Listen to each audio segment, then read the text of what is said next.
ಸಂಸದ ಪ್ರಜ್ವಲ್ ರೇವಣ್ಣ ವಿದೇಶದಿಂದ ವಾಪಸ್ ಆಗ್ತಾ ಇದ್ದಂತೆ ಅರೆಸ್ಟ್ ಮಾಡಿರೋ ಎಸ್ಐಟಿ ಅಧಿಕಾರಿಗಳು ಅವ್ರನ್ನ ಪ್ರೈಮರಿ ಇನ್ವೆಸ್ಟಿಗೇಷನ್ ನಡೆಸ್ತಾರೆ. ಅದಾದ ನಂತರ ಬೌರಿಂಗ್ ಹಾಸ್ಪಿಟಲ್ಗೆ ಮೆಡಿಕಲ್ ಟೆಸ್ಟ್ಗಂತ ಕರ್ಕೊಂಡು ಹೋಗ್ತಾರೆ. ಮೆಡಿಕಲ್ ಚೆಕಪ್ ಆದ ನಂತರ ನ್ಯಾಯಾಧೀಶರ ಮುಂದೆ ಹಾಜರುಪಡಿಸ್ತಾರೆ.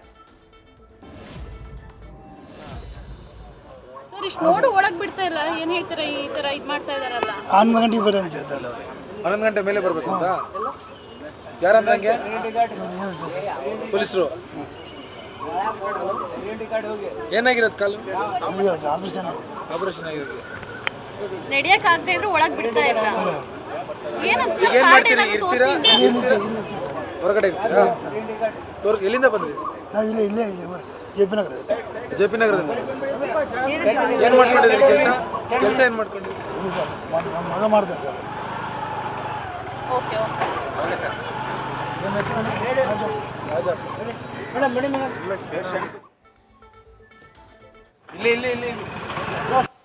ಯಾವುದೇ ಕ್ಷಣದಲ್ಲಾದರೂ ಪ್ರಜ್ವಲ್ ರೇವಣ್ಣ ಅವರನ್ನ ಬೌರಿಂಗ್ ಹಾಸ್ಪಿಟಲ್ಗೆ ಮೆಡಿಕಲ್ ಟೆಸ್ಟಿಗಂತ ಕರ್ಕೊಂಡು ಹೋಗ್ತಾರೆ. ಆದರೆ ಸದ್ಯದ ದೃಶ್ಯವನ್ನ ಏನು ಗಮನಿಸ್ತಾ ಇದ್ದೀರಾ, ಅಲ್ಲಿ ಒಬ್ರು ರೋಗಿ ಬಂದಿದ್ದಾರೆ ಮೆಡಿಕಲ್ ಚೆಕಪ್ ಮಾಡಿಸ್ಕೊಳ್ಳೋಕ್ಕೋಸ್ಕರ, ಅವರು ತೋರಿಸ್ಕೊಳ್ಳೋಕ್ಕೋಸ್ಕರ ಬೌರಿಂಗ್ ಹಾಸ್ಪಿಟಲ್ನಲ್ಲಿ. ಅವರ ದೃಶ್ಯವನ್ನ ಗಮನಿಸ್ತಾ ಇದ್ದೀರಿ. ಆದರೆ ಪ್ರಜ್ವಲ್ ರೇವಣ್ಣ ಅವರನ್ನ ಕರೆತರಲಾಗುತ್ತೆ ಅನ್ನುವಂಥ ಹಿನ್ನೆಲೆಯಲ್ಲಿ ಬಿಗಿ ಪೊಲೀಸ್ ಭದ್ರತೆಯನ್ನ ಮಾತ್ರ ಕೈಗೊಂಡಿಲ್ಲ, ಬೇರೆ ಪೇಷಂಟ್ಸ್ಗಳನ್ನು ಕೂಡ ಒಳಗಡೆ ಬಿಡ್ತಾ ಇಲ್ಲ, ಅವರಿಗೆ ಟ್ರೀಟ್ಮೆಂಟ್ ಕೊಡ್ತಾ ಇಲ್ಲ ಅನ್ನುವಂತಹ ಆರೋಪ ಕೂಡ ಅಲ್ಲಿ ಕೇಳಿ ಬರ್ತಾ ಇದೆ. ಬೆಳಗ್ಗೆಯಿಂದಲೂ ಕೂಡ ವೇಟ್ ಮಾಡ್ತಾ ಇದ್ದೀವಿ, ವೇಟ್ ಮಾಡೋದಕ್ಕೆ ಇಲ್ಲಿ ಸಿಬ್ಬಂದಿ ಹೇಳ್ತಿದ್ದಾರೆ ಅಂತ ತಮ್ಮ ಅಳಲು ತೋಡಿಕೊಳ್ತಿದ್ದಾರೆ ಬೇರೆ ರೋಗಿಗಳು.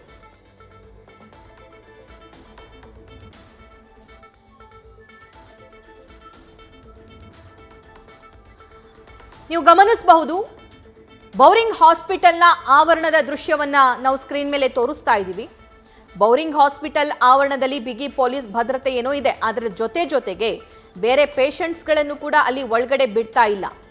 ಬೇರೆ ಪೇಷಂಟ್ಸ್ಗಳು ಬಂದರೂ ಕೂಡ ಅವ್ರನ್ನ ವೇಟ್ ಮಾಡುವಂತೆ ಸಿಬ್ಬಂದಿಗಳು ಹೇಳ್ತಿದ್ದಾರಂತೆ. ಅಲ್ಲಿ ಯಾವ ವೆಹಿಕಲ್ಸ್ ಅನ್ನು ಕೂಡ ಒಳಗಡೆ ಬಿಡ್ತಿಲ್ಲ, ಆಟೋಗಳನ್ನು ಕೂಡ ಒಳಗಡೆ ಹೋಗೋದಕ್ಕೆ ಪರ್ಮಿಷನ್ ಇಲ್ಲ. ಈ ಬಗ್ಗೆ ಮತ್ತಷ್ಟು ಲೈವ್ ಡೀಟೇಲ್ಸ್ ಪಡ್ಕೊಳ್ಳೋಣ. ನಮ್ಮ ಕರೆಸ್ಪಾಂಡೆಂಟ್ ಅಲ್ಲೇ ಇದ್ದಾರೆ, ಬೌರಿಂಗ್ ಹಾಸ್ಪಿಟಲ್ ಇಂದ ಚಂದ್ರಶೇಖರ್ ಲೈವ್ ನಲ್ಲಿ ಜಾಯಿನ್ ಆಗಿದ್ದಾರೆ. ಚಂದ್ರಶೇಖರ್, ಇವ್ರನ್ನ ಮೆಡಿಕಲ್ ಟೆಸ್ಟಿಗೆ ಒಳಪಡಿಸಲಾಗುತ್ತೆ ಅಂತ ಹೇಳಿ ಬೇರೆ ರೋಗಿಗಳಿಗೆ ಟ್ರೀಟ್ಮೆಂಟ್ ಕೊಡದೇ ಇರೋದು ಎಷ್ಟು ಸರಿ?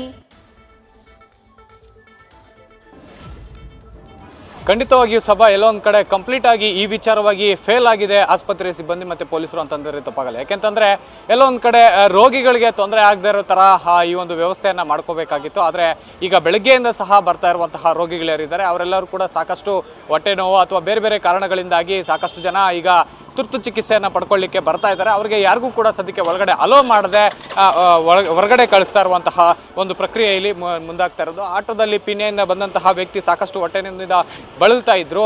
ಅವರು ಏನು ನಮಗೆ ಒಳಗಡೆ ಬಿಡ್ತಾ ಇಲ್ಲ ಅಥವಾ ಒಳಗಡೆ ಕಳಿಸದೆ ಅವರನ್ನ ವಾಪಸ್ ಕಳಿಸಿದ್ರು. ಇನ್ನೊಬ್ರು ಏನೋ ಸಾಕಷ್ಟು ಶುಗರ್ನಿಂದಾಗಿ ಸಾಕಷ್ಟು ಬಳಲ್ತಾ ಇದ್ರು, ಅವ್ರಿಗೆ ಕಾಲು ಕೂಡ ಪೆಟ್ಟಾಗಿದೆ. ಅವರು ಕೂಡ ಇಲ್ಲಿ ಬಂದರು. ಅವರು ಒಳಗಡೆ ಹೋಗ್ಲಿಕ್ಕೆ ಸಾಕಷ್ಟು ಪ್ರಯತ್ನ ಪಟ್ಟರು, ಅವ್ರನ್ನೂ ಕೂಡ ಕಳಿಸಿದ್ದಾರೆ. ಈಗ ಅವ್ರು ನಮ್ಮ ಜೊತೆಲಿದ್ದಾರೆ, ಅವ್ರನ್ನ ಮಾತಾಡ್ತಾ ಹೋಗ್ತೀನಿ. ಸರ್, ಯಾಕೆ ಒಳಗಡೆ ಬಿಟ್ಟಿಲ್ಲ, ಏನಂತ ಹೇಳಿದ್ರು ಸರ್ ನಿಮ್ಮ ಪೊಲೀಸರು? 11 ಗಂಟೆ ಟೆಸ್ಟಿಂಗ್ ಮಾಡ್ತಾ ಇದ್ದೀವಿ ಸರ್. 11 ಗಂಟೆಗೆ ಇಲ್ಲ ಅಂತ. ಅಂದ್ರೆ ನೀವು ಬೆಳಗ್ಗೆ ಬಂದು ಇಲ್ಲಿ ತೋರಿಸ್ಕೊತಾ ಇದ್ರೆ ಯಾವಾಗಲೂ ಅಂತ? ಇಲ್ಲಿ ಆಪರೇಷನ್ ಮಾಡಿಸಿದ್ರು, ಇಲ್ಲೇ ಆಪರೇಷನ್ ಮಾಡಿಸಿದ್ರು, ಇಲ್ಲೇ. ಇವಾಗ ತುರ್ತು ಚಿಕಿತ್ಸೆ ನಿಮ್ಗೆ ಪಡ್ಕೋಬೇಕಿತ್ತು, ಅದೇ ಟೆಸ್ಟಿಂಗ್ ಮಾಡಿಸಿರೋದು. ಬಟ್ ಬಿಡ್ತಾ ಇಲ್ಲ. 11 ಗಂಟೆಗೆ ಬರ್ರಿ ಅಂತ ಹೇಳಿ. ಎಲ್ಲ ಒಂದು ಕಡೆ ಇದೇ ರೀತಿಯಾದಂತಹ ವರ್ತನೆ, ಅಂದ್ರೆ 11 ಗಂಟೆ ಮೇಲೆ ಬನ್ನಿ ಅಥವಾ ಆಮೇಲೆ ಬನ್ನಿ, ಈಗಲ್ಲ. ಏನು ಪ್ರಜ್ವಲ್ ರೇವಣ್ಣ ಅವರ ಒಬ್ಬ ಆರೋಪಿಯ ಒಂದು ಮೆಡಿಕಲ್ ಟೆಸ್ಟ್ಗೆ ಇಷ್ಟೆಲ್ಲ ಅಗತ್ಯ ಇದೆಯಾ ಅನ್ನುವಂತಹ ಒಂದು ಬೌರಿಂಗ್ ಹಾಸ್ಪಿಟಲ್ ತುಂಬಾ ದೊಡ್ಡ ಹಾಸ್ಪಿಟಲ್. ಒಂದು ಸೆಕ್ಷನ್ ಅನ್ನ ಅಥವಾ ಇವ್ರಿಗೆ ಎಲ್ಲಿ ಮೆಡಿಕಲ್ ಚೆಕಪ್ಗೆ ಒಳಪಡಿಸಲಾಗುತ್ತೋ ಆ ಹಾಲ್ ಅನ್ನ, ಆ ಸೆಕ್ಷನ್ ನ ಹೊರತುಪಡಿಸಿ ಬೇರೆ ಕಡೆ ಟ್ರೀಟ್ಮೆಂಟ್ ಕೊಡಬಹುದಲ್ಲ. ಇಡೀ ಹಾಸ್ಪಿಟಲ್ಗೆನೆ ಬರಬೇಡಿ ಅಂತಂದ್ರೆ ರೋಗಿಗಳಿಗೆ ಏನ್ ಮಾಡ್ಬೇಕು ಪಾಪ ಅವರು? ಖಂಡಿತವಾಗಿಯೂ ಸಭಾ, ಅಂದರೆ ನಾನು ಈಗ ದೃಶ್ಯಾವಳಿಗಳಲ್ಲಿ ತೋರಿಸ್ತಾ ಹೋಗ್ತೇನೆ. ಕೇವಲ ಈಗ ಏನು ತುರ್ತು ಚಿಕಿತ್ಸೆ ಅಥವಾ ಕ್ಯಾಶುಯಾಲಿಟಿ ಏನಿದೆ ಈ ಒಂದು ಪ್ರದೇಶದಲ್ಲಿ ಮಾತ್ರ ಈಗ ಭದ್ರತೆಯನ್ನು ಕೈಗೊಂಡು ಬ್ಯಾರಿಕೇಡ್ಗಳನ್ನು ಹಾಕಿ ಯಾರನ್ನು ಬಿಡದೆ, ಅಂದರೆ ಬರೀ ಸಿಬ್ಬಂದಿಗಳಿಗೆ ಮಾತ್ರ, ಯಾವುದೇ ರೀತಿಯಾದಂಥ ರೋಗಿಗಳಿಗೆ ಅನುವು ಮಾಡಿಕೊಡದೆ ಕೇವಲ ಏನು ಸಿಬ್ಬಂದಿಗಳಿಗೆ ಮಾತ್ರ ಅನುವು ಮಾಡಿಕೊಡ್ತಾ ಇರುವಂಥದ್ದು. ಆದರೆ OPD ಹೊರ ರೋಗಿಗಳ ವಿಭಾಗ ಅಥವಾ ನೋಂದಣಿ ಏನಿದೆ ಅಲ್ಲಿ ಈಗ ಬೇರೆ ಎಲ್ಲ ರೀತಿಯಾದಂತಹ ವ್ಯವಸ್ಥೆಯನ್ನು ಮಾಡಿ ಎಂದಿನಂತೆ ಕಾರ್ಯನಿರ್ವಹಿಸ್ತಾ ಇರುವಂತಹದ್ದು. ಆದರೆ ಎಲ್ಲೊಂದು ಕಡೆ ಈಗ ತುರ್ತು ಚಿಕಿತ್ಸೆಗೆ ಬಂದಂಥ ಇರುವಂತಹ ರೋಗಿಗಳಿಗೆ ಯಾರಿಗೂ ಕೂಡ ಅಲ್ಲಿ ಅವಕಾಶ ಮಾಡಿಕೊಡದೆ ಇಲ್ಲಿ ಹೊರ ರೋಗಿಗಳಿಗೆ ಏನು ವಾರ್ಡ್ ಇದೆ ಅಥವಾ ಇಲ್ಲಿ ಹೋಗಿ ನೀವು ರಿಜಿಸ್ಟರ್ ಮಾಡಿಕೊಂಡು ಹೊರ ರೋಗಿಗಳ ಒಂದು ವಿಭಾಗದಲ್ಲಿ ನೀವು ಚಿಕಿತ್ಸೆಯನ್ನು ಪಡ್ಕೊಳ್ಳಿ ಅನ್ನುವಂತಹ ಮಾಹಿತಿಯನ್ನು ಈಗ ಸದ್ಯಕ್ಕೆ ಹೇಳ್ತಾ ಇರುವಂತಹದ್ದು. ಇಲ್ಲಿ ನೋಡ್ತಾ ಇರ್ಬೋದು, ಈಗಾಗಲೇ ತುರ್ತು ಚಿಕಿತ್ಸೆಯನ್ನು ಪಡ್ಕೊಳ್ಳಿಕ್ಕೆ ಬಂದವರು ಸಹ ಹೊರ ರೋಗಿಗಳ ವಿಭಾಗದಲ್ಲಿ ನಿಂತ್ಕೊಂಡು ಇಲ್ಲಿ ಅವರು ಏನು ರಿಜಿಸ್ಟರ್ ಮಾಡಿಸಿ ಅದಾದ ನಂತರ ಹೊರ ರೋಗಿಗಳ ವಿಭಾಗದಲ್ಲಿ ಚಿಕಿತ್ಸೆ ಪಡ್ಕೊಳ್ಳುವಂತಹ ಒಂದು ಕಾರ್ಯ ಆ ರೀತಿಯಾದಂಥ ಪ್ರಕ್ರಿಯೆಗೆ ಮುಂದಾಗಿರುವಂತಹದ್ದು. ಇನ್ನು ಇದನ್ನು ಹೊರತುಪಡಿಸಿದ್ರೆ ನಾನು ಈಗ ದೃಶ್ಯಾವಳಿಯಲ್ಲಿ ಮತ್ತೆ ತೋರಿಸ್ತಾ ಹೋಗ್ತೇನೆ.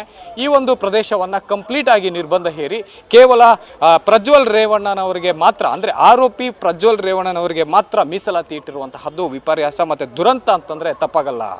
ಸಭಾ ರೈಟ್ ಚಂದ್ರಶೇಖರ್, ಧನ್ಯವಾದ ಡೀಟೇಲ್ಸ್ಗಾಗಿ. ಬೌರಿಂಗ್ ಹಾಸ್ಪಿಟಲ್ನಲ್ಲಿ ಬೇರೆ ರೋಗಿಗಳಿಗೆ ಅಲ್ಲಿ ಟ್ರೀಟ್ಮೆಂಟ್ ಅನ್ನ ಸದ್ಯಕ್ಕೆ ನೀಡಲಾಗ್ತಾ ಇಲ್ಲ. ಕಾರಣ ಏನು ಅಂತಂದ್ರೆ 11 ಗಂಟೆ ನಂತರ ಬನ್ನಿ ಅಂತ ಹೇಳ್ತಿದ್ದಾರಂತೆ. ಪ್ರಜ್ವಲ್ ರೇವಣ್ಣ ಅವರ ಮೆಡಿಕಲ್ ಚೆಕಪ್ ಆಗಬೇಕು. ಸೊ ಹಾಗಾಗಿ ಯಾರಾದರೂ ಅವರ ಬೆಂಬಲಿಗರು ಬರಬಹುದು, ಅಥವಾ ಇಲ್ಲೇನಾದರೂ ಗಲಾಟೆ ಆಗಬಹುದು, ಅಥವಾ ಈ ಚೆಕಪ್ಗೆ ಏನಾದರೂ ತೊಂದರೆ ಆಗಬಹುದು. ನ್ಯೂಸ್ ಫಸ್ಟ್ ನಿರ್ಭೀತಿಯಿಂದ ನಿಮ್ಮ ಪರವಾಗಿ.